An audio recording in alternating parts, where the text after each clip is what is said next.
Well, the search is continuing this morning for the Malaysia Airlines plane which vanished on a flight from Kuala Lumpur to Beijing. As counter-terrorism agencies from around the world join the investigation, Interpol has revealed no checks were made of its database regarding stolen passports used by two passengers to board the Boeing 777. Contact was lost with the aircraft on Saturday. Australia has now joined the search as Vietnamese team spotted possible debris. For more news, reporter Alexis Donkin joins us from Kuala Lumpur and Sunrise reporter Lexi Hamilton-Smith in Brisbane, where two couples on board the plane lived. And editor of airratings.com, Jeffrey Thomas, is in Los Angeles. Good morning to you all. Alexis, let's start with you. Malaysian authorities are playing down the object spotted by the Vietnamese search teams.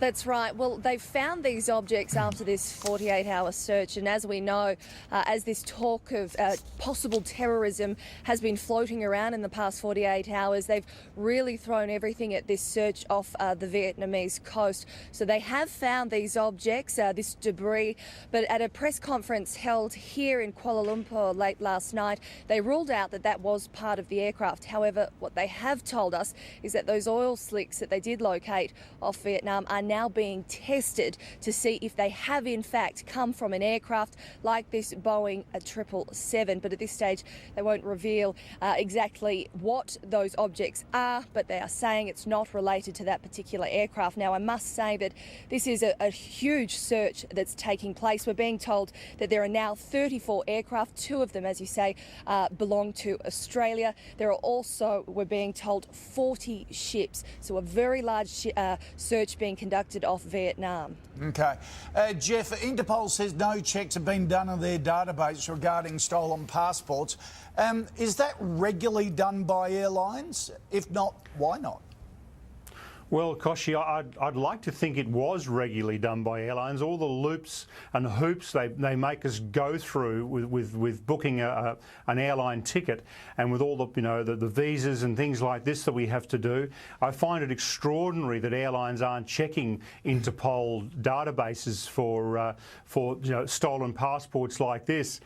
And, if it turns out that these two stolen passports, these two people were hijackers, for instance, that'll be a very interesting parallel, very tragic parallel to a crash that Malaysia Airlines had in 1977 when two hijackers took over a Boeing 737 and there was a fight in the cockpit. The plane disappeared, 100 people died. So there's a very tragic parallel to possibly what might have happened in this scenario. Gee, that's chilling. Also, Jeff, news out this morning says that this particular plane had damaged its wing in a collision 2 years ago. Would that have had any bearing? Look, it's a very interesting situation. Yes, in August 2012 at Shanghai Airport, it was taxiing to take off when it struck the tail of an A340, which was also at a hold. It was at a hold point. It took the tip of the wing off, and that tip of the wing was left embedded in the A340 tail.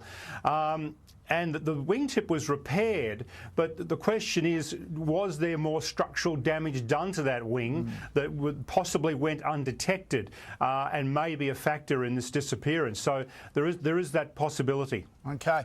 Lexi, you've spoken to some of the family and friends of the Aussies on board. How are they coping? Yeah, I have, Koshi. I spoke to the Mr and Mrs Burrow's son on Saturday night. As you can imagine, they're just absolutely devastated. They asked for some time to digest what is actually going on. They're praying, of course, for a miracle, but we're talking 2 days now. So I think the families, as the Malaysian Airlines authorities have told them, they really do have to prepare for the worst. And indeed, their best friends, the Launtons, they were travelling together on one of those trips of a lifetime, have put out a statement. The three daughters have said, while they're trying to remain positive, they now realise that they have to brace themselves for the worst possible outcome. Now, we spoke to some of the neighbours of the Launtons from Springfield Lakes, and they just said they were the most gorgeous couple. They were called Nan and Pop, and they are going to be greatly missed if indeed they have passed away at this point. But of course also there's Mr Weeks, Paul Weeks in Perth, his wife Danica. They have 2 little children, and she is just saying she's trying to remain strong at this point. All right, team, thank you for that. Keep us updated. Here's Sam.